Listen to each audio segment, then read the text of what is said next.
Saya bergabung di Rumah Yatim sejak tahun 2006. Jadi ketika tadi para inisiator Rumah Yatim memutuskan untuk sebuah yayasan. Pada waktu itu kita diajak ngobrol, kan ada proyek yang luar biasa lah ya. Tapi memang perlu dedikasi. Nah, kemudian diceritakan kita akan membentuk sebuah yayasan yang menangani atau mengasuh anak-anak yatim. Dan insya Allah memang banyak pekerjaan-pekerjaan yang di luar latar belakang pendidikan saya, tapi jadi sebuah tantangan buat saya gitu. Nah, akhirnya kita membentuk yayasan dan mulai pembentukan akte, kemudian mengesahkan lembaga hukumnya.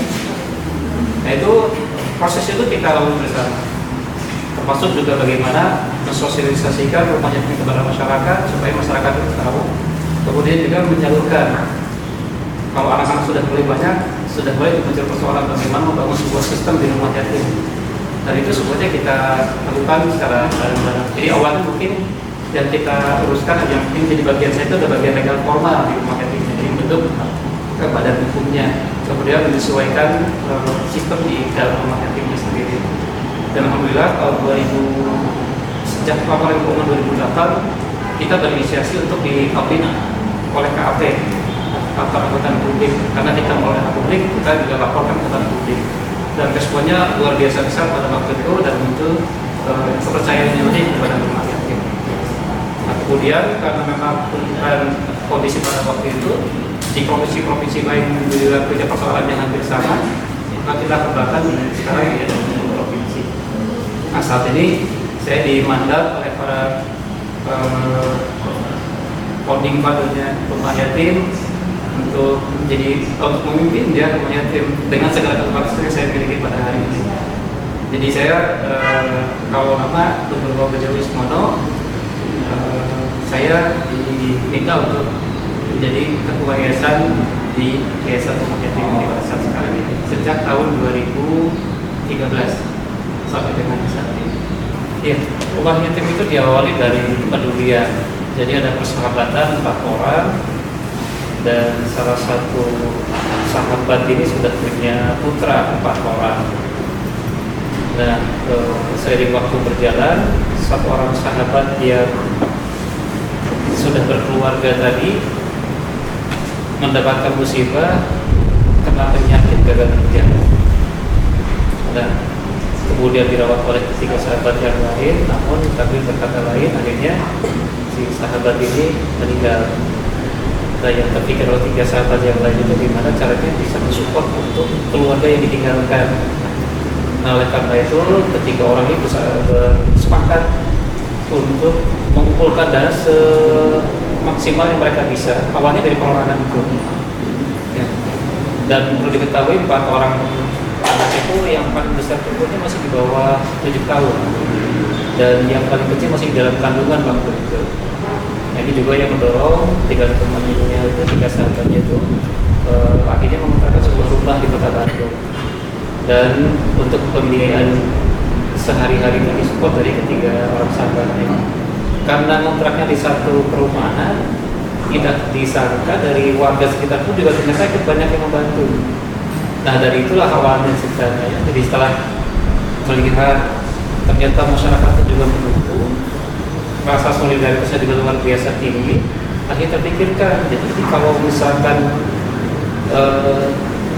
budaya atau misalkan nilai-nilai tadi ini bisa kita kembangkan, mungkin lebih banyak orang yang terbantu, bukan hanya keluarga yang tinggal keluarga apapun, tapi juga keluarga-keluarga atau anak-anak yatim yang lainnya. Nah, dari situ mulai terpikir gimana kalau kita membentuk sebuah yayasan saja. Di situ kita tampung anak-anak yatim, kita bimbing, kita besarkan, kemudian kita tawarkan kepada para donatur barangkali siap untuk membantu. Nah, dari 2006 ya kita pertama dan setelah resmi dibuka 2006 30 Mei 2006 kita menyewa sebuah tempat di Antapani, kemudian kita juga mencari anak-anak yatim yang membutuhkan pertolongan, dan dibuatlah di bangunan di asrama yang namanya sebagai asrama anak-anak yatim.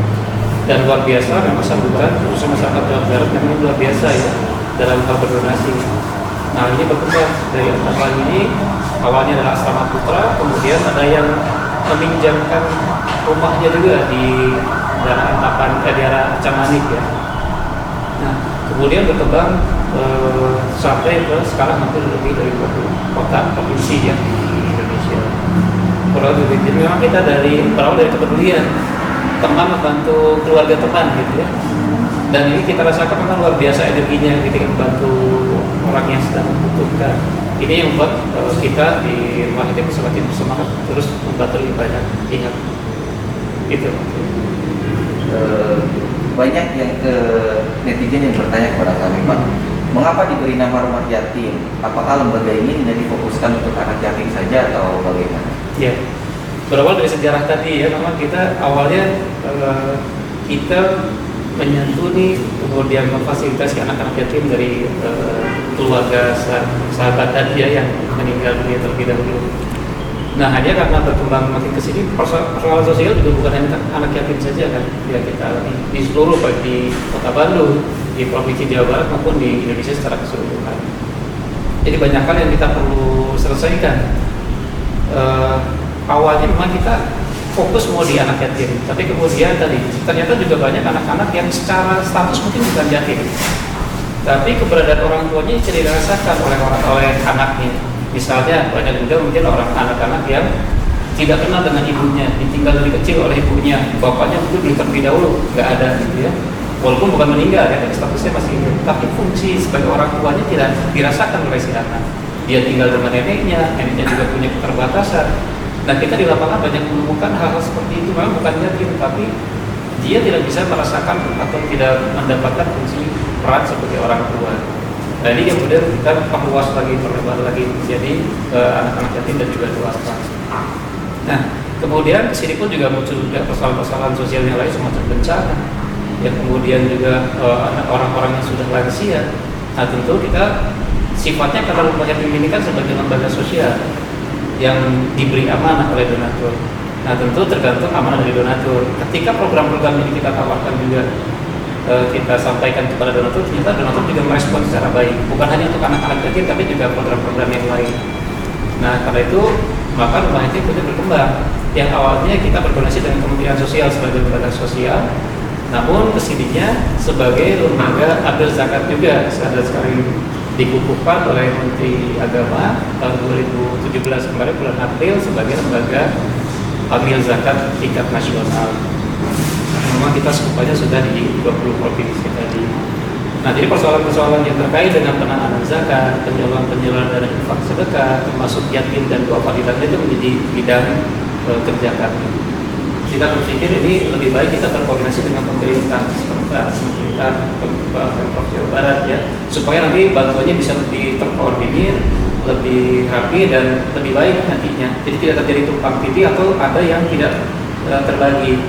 Nah, ketika pemberlakuan PSBB inilah kita bicara lebih intens dengan Jabar Inspektor. Nah, awal hanya ketika penyaluran bantuan ya berupa beras kita dari 5 ton ya kepada pemerintah Jawa Barat, kemudian juga bantuan perawatan APD 10.000 set ya kepada petugas-petugas medis di Provinsi Jawa maupun di daerah-daerah. Nah kita berharap sih mudah-mudahan karena memang kita punya keterbatasan untuk tenaga penyalurnya, kemudian juga data-data tentang kebutuhan di berbagai segmen di pemerintah Jawa Barat kan tentu JGR yang lebih punya data yang lebih akurat. Nah karena itu mungkin kita bekerjasama dengan pemerintah Jawa Barat berusaha dengan JGR untuk menyalurkan bantuan itu. Nah tapi ketika penyaluran itu juga kita banyak ngobrol lagi kan kira-kira apa saja sih sebenarnya ditangani sama JGR, karena terserah kita belum terlalu begitu mengetahui ya. Saya pikir mungkin hanya itu kebencanaan saja. Nah ternyata kemarin luar biasa banyak berbagai macam aduan dari masyarakat itu luar biasa masuk ke JGR. Dan ketika kita banyak berdiskusi, ini banyak yang sinergi sebenarnya dengan program-program yang dilakukan dengan rumah yatim. Nah tentu ini hal yang cukup positif ketika kita berkolaborasi. Dan saya lihat ini luar biasa dahsyatnya yang disebut dengan kolaborasi, karena pekerjaan yang besar bisa selesai dengan kolaborasi bareng-bareng. Nah ini makanya mudah-mudahan kedepannya pun juga kita bisa terus bersinergi. banyak program mungkin yang bisa kita kita bisa bareng-bareng garap ya, kita kontribusi masing-masing mungkin dari CI atau apa dari rumah itu juga apa yang bisa dikontribusikan, mudah-mudahan ini bisa sedikitnya menyelesaikan persoalan-persoalan yang sekarang dihadapi oleh masyarakat khususnya di provinsi Jawa Barat. Itu menurut. Nah, saat ini kolaborasi apa saja yang sedang dilakukan oleh rumah yatim bersama Jabar Tuntas? Ya, yang awal memang itu kan tentang bantuan untuk COVID-19. Nah, kemudian yang kedua, karena kita pun juga concern di bidang pendidikan, kemarin itu juga kita sudah mencoba lokasi di lapangan di daerah Bandung Selatan, khususnya itu ada sekolah yang sangat diperlukan oleh masyarakat, tapi kondisinya cukup memprihatinkan. Nah, itu mungkin yang mudah-mudahan jadi kita garap ke depan. Nah, selanjutnya juga banyak mungkin masyarakat-masyarakat yang membutuhkan bantuan-bantuan yang lain. Semacam sekarang ini sedang uji mungkin ya di pemerintah Provinsi Jawa Barat awal tahun 2021 ini dengan banyaknya bencana. Nah, itu kita juga sudah beberapa bencana kita sudah berkolaborasi dengan Jabar Quick Response. Itu untuk kemungkinan mungkin untuk hal-hal yang lain, misalkan penanganan lansia dan juga masalah-masalah sosial lainnya yang bisa kita kerjasamakan ke depan. Apa yang menjadi harapan rumah yatim dari kerjasama bersama Jabar Quick Response ini, Pak? Harapannya mudah-mudahan jauh lebih banyak manfaat yang bisa diterima ya. Yang pertama kita mungkin lebih tepat sasaran karena sepengetahuan kami Jabar Quick Response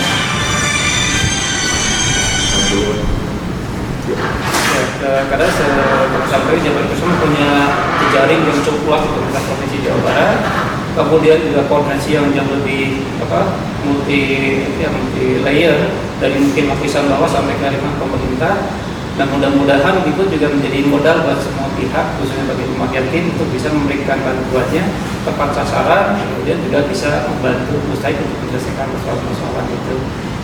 Nah, berikutnya juga belajar dari pengalaman yang kita ada pada hari ini, pemerintah atau masyarakat Jawa Barat khususnya itu luar biasa ya perhatian kepada masalah-masalah sosial dan juga masalah-masalah kemanusiaan.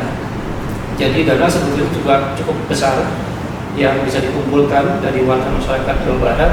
Nah, tinggal bagaimana kita bisa mengkolek secara baik, kemudian menyalurkan juga secara tepat, kemudian juga menyampaikan hasil program-program ini kepada masyarakat luas, sehingga muncul trust dan ya efeknya nanti kan lebih banyak lagi yang masyarakat yang lebih terbantu. Kalau secara geografis memang punya potensi yang cukup besar baik secara ekonomis maupun dari sisi potensi bencana.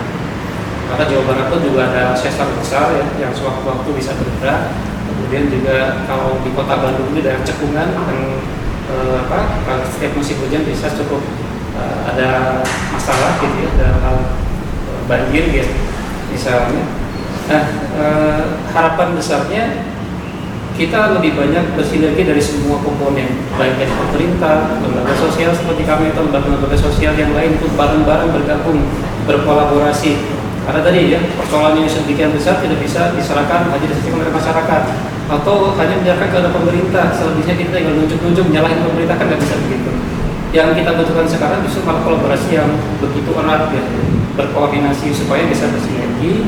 Kemudian bisa banyak hal yang bisa kita kerjakan.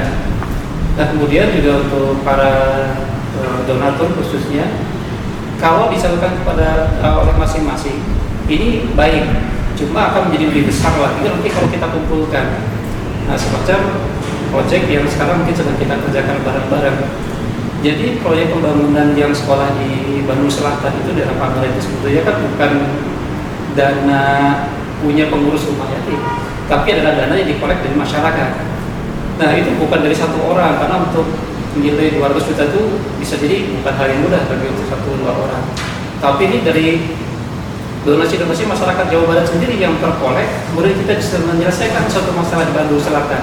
Sekolah ini bisa jadi. Nah, kebayang kalau potensi ini bisa kita satukan bareng-bareng.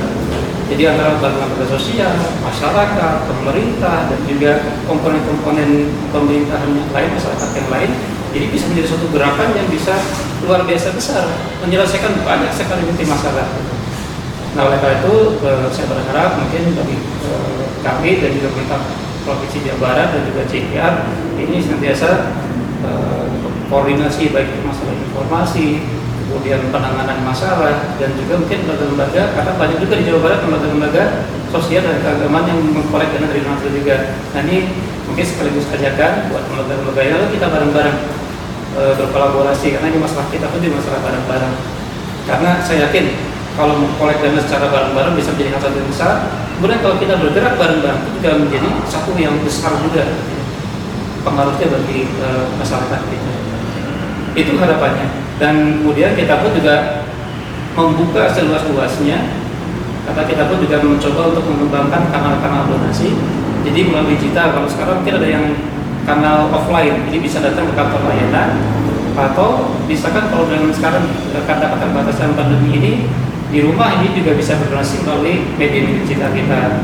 Di crowdfunding kita juga menampilkan beberapa program-program, jadi donatur bisa memilih program mana yang diinginkan sesuai atau yang lebih umum misalkan sifatnya donasinya, atau melalui sekarang banyak marketplace ya, jadi orang yang nggak mau belanja keluar rumah, di marketplace pun juga sudah ada kanal-kanal donasi kita. Nah, paling kita semangatkan gotong royong, budaya leluhur kita yang jadi sangat diperlukan pada situasi kondisi saat sekarang ini, di mana pandemi sudah di 1 tahun ini ya, kita belum selesai, tapi kita pengalaman dari kerjasama dari masyarakat, kemudian dengan berbagai pihak itu luar biasa besar efeknya. Nah kemudian juga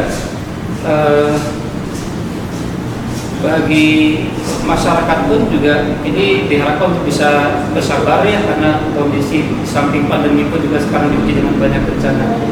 Dan saran saya dan himbauan, mudah-mudahan kami tetap bisa mendengarkan ya, jadi himbauan dari pemerintah, arahan dari pemerintah, supaya saya pikir semuanya dilakukan demi kebaikan kita bersama. Seperti terobosan yang luar biasa besar, yang luar biasa baik, karena memang infrastruktur yang ada pun sebenarnya juga sudah cukup ini ya, ada berbagai dinas-dinas yang terkait yang sudah ada. Hanya memang terkadang namanya quick response ya, jadi kita terkadang di lapangan perlu hal-hal yang sifatnya lebih cepat, dan luar biasanya kan masyarakat bisa langsung ke pemerintah Jawa Barat, ke gubernur ya Jawa Barat melalui Jabar Quick Respon. Ya kalau kita berdiskusi dengan Jabar Quick Respon, hampir semua keluhan bisa masuk ya ke Jabar Quick Respon, sampai hal-hal yang sebetulnya mungkin bukan menjadi ranah bidang Jabar Quick Respon juga masuk ke sini, dan setiap hari mungkin berapa aduan.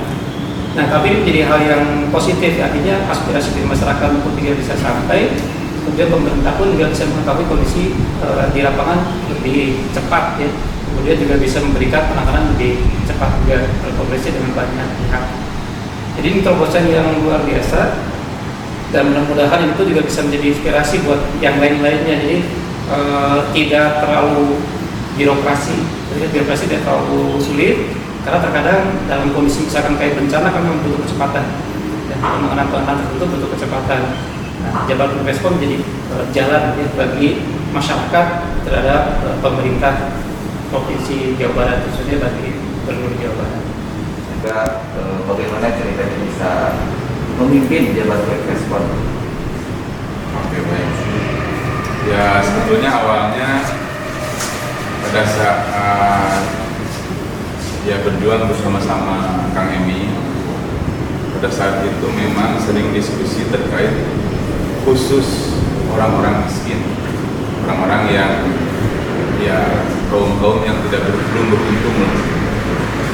Dan saya hanya fokus diskusi hal itu, tidak berdiskusi tentang hal yang lain. Nah, jadi dalam perjalanan pada saat Kang Emil terpilih jadi gubernur pada 27 Juni 2018 pemilihan, kemudian Quickon menetapkan menang pada adzan maghrib. Nah, tanggal 1 Juli Pak Gubernur telepon saya. Nah, kemudian saya nggak ada basa-basi, saya sampaikan dan mengingatkan kepada beliau, Kang, ingat janji kita terhadap orang-orang miskin. Nah, sudah karena sudah menang terpilih ya tinggal tunggu realisasi saja. Nah, dalam perjalanan waktu kemudian membentuk tim optimasi dan sinkronisasi. Kebetulan saya itu masuk Pokja Sosial. Nah, kemudian kalau tidak salah gubernur itu akan dilantik tanggal 17 September 2018 hari Senin. Nah, tapi Presiden mempercepat melantik gubernur itu menjadi tanggal 5 September kalau nggak salah. Dan tim optimasi sinkronisasi juga belum selesai karena memang ada perubahan waktu. Nah, kemudian tim optimasi sinkronisasi itu seluruh ide-ide brilian orang-orang hebat di Jawa Barat dituangkan dan untuk direalisasikan dalam kepemimpinan Kang Emil sebagai gubernur dan Pak Uu sebagai wakil gubernur. Nah, kemudian dibubarkan tim optimasi sinkronisasi itu hari Sabtu, kalau nggak salah tanggal 15 September, 16 hari Minggu, 17 Senin, tanggal 18 itu Jabar Quick Respon itu di launching dan itu menjadi program strategis gubernur yang pertama dan ya langsung katakanlah heboh lah karena saat itu saya pun tidak nyangka akan dipanggil dan untuk menjadi ketua Jabar Quick Respon. Saya pun tidak paham apa itu Jabar Quick Respon dan kerjaannya apa saja. Ternyata begitu di launching,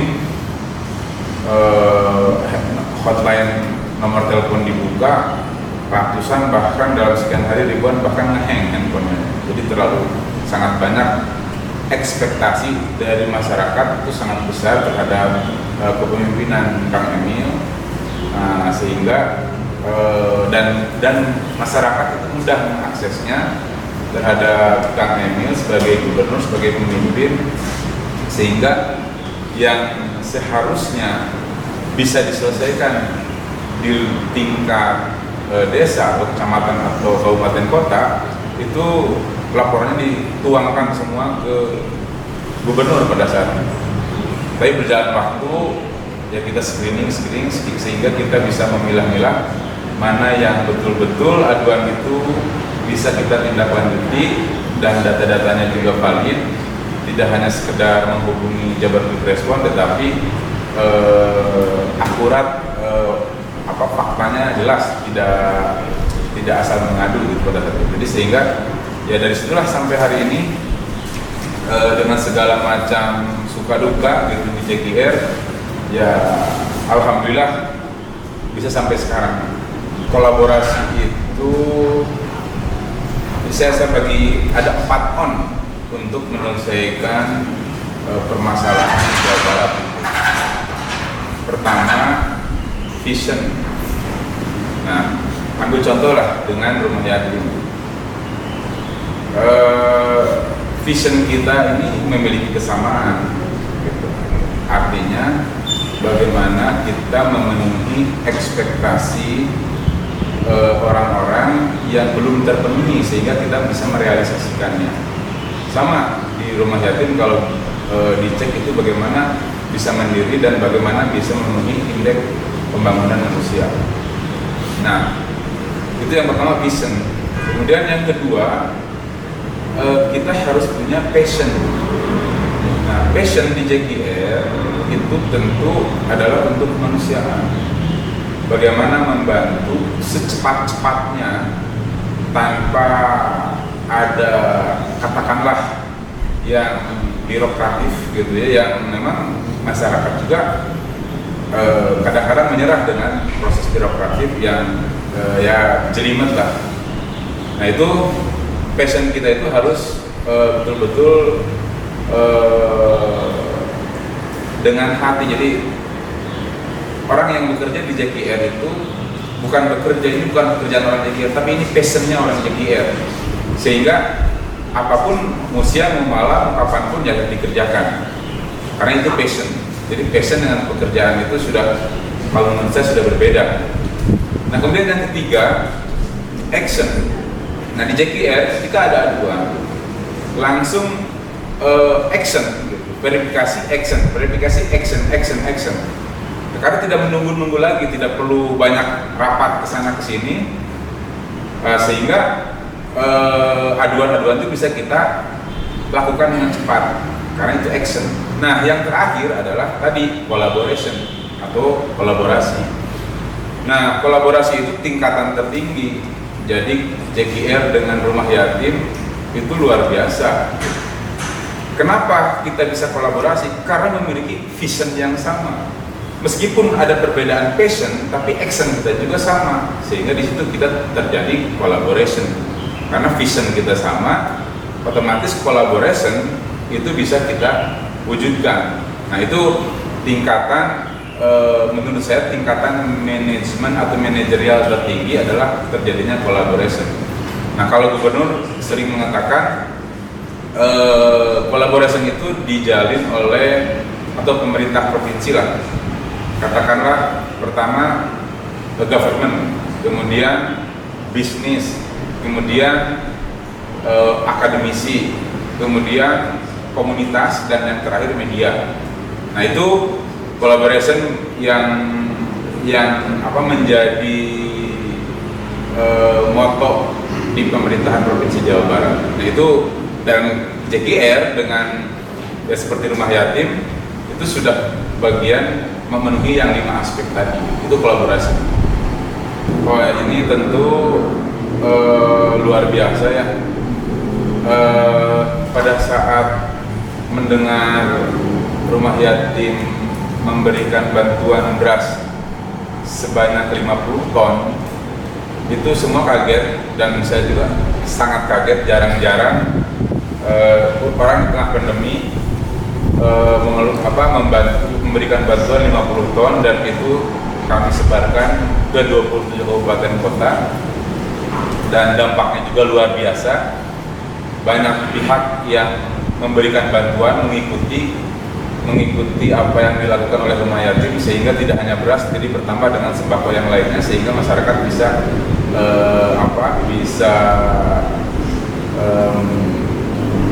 mendapatkan apa yang mereka butuhkan bagi orang-orang yang pada saat itu kurang beruntung, ada yang di PHK, hilang pekerjaan, dan lain sebagainya. Nah, tentu harapannya ini bisa terus berjalan, kerjasama lebih besar lagi, dan ya semoga semakin banyak juga donatur yang membantu ke rumah yatim, sehingga aduan-aduan di Jawa Barat bisa diselesaikan oleh rumah yatim dan yang lainnya. Oke, jadi terus terang saya dengan rumah yatim itu sudah lama, tapi mengenal lebih dekatnya baru sekarang ini di JKR. Nah, tetapi ada hal yang bagus dan harus kita contoh dari rumah yatim adalah niat. Niatnya yang tadi diceritakan adalah membantu suatu keluarga yang ditinggalkan ayahnya, kemudian diberikan bantuan terhadap keluarganya sehingga bisa sekolah dan melanjutkan hidup. Artinya niat baik itu yang akan membuat rumah yatim itu menjadi besar. Jadi kita pun sama di JKR ini umurnya baru 2,5 tahun. Kalau rumah yatim itu udah 30-an tahun ya, 14 tahun ya, dari tahun 97 ya, 2006 ya, tahun 2006 itu sudah belasan tahun, tapi sudah sangat besar. Nah, JKR juga harus memiliki niat yang bersih lah, intinya seperti itu. Jadi kita murni memang menolong orang-orang yang membutuhkan pertolongan. Karena dari itu semua pihak akan mewujudkan apa yang kita mimpikan, seperti itu. Ya, harapan saya para donatur bisa diberikan kemudahan dan kelancaran dalam segala urusan hidupnya. Tetapi saya yakin siapapun yang mempermudah urusan hidup orang-orang yang susah, maka Tuhan akan memberikan kemudahan seluruh proses dalam hidupnya. Itu janji Tuhan yang tidak bisa kita pungkiri.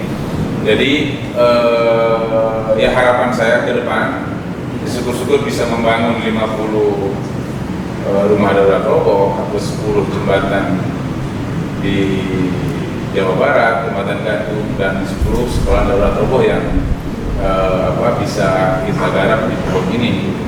Nah itu, dan para donatur ya insya Allah saya yakin semakin banyak memberi akan semakin banyak diberi kemudahan dan diberikan rezeki. Warga Jawa Barat, kondisi sekarang ini adalah kondisi yang ya tidak pernah dibayangkan lah oleh semua pihak atau semua orang, baik itu orang yang sehebat apapun. Kita mengalami 1 tahun pandemi dan sekolah itu tutup semua, kemudian aktivitas kita dibatasi, dan beberapa hari yang lalu menembus 1 juta lebih. Sekarang kondisi yang rumah sakit juga semakin penuh. Nah jadi ya ikuti aturan pemerintah, ikuti anjuran pemerintah dan tokoh masyarakat agar pandemi ini segera pulih sehingga kehidupan kita bisa beraktivitas seperti hari-hari biasa.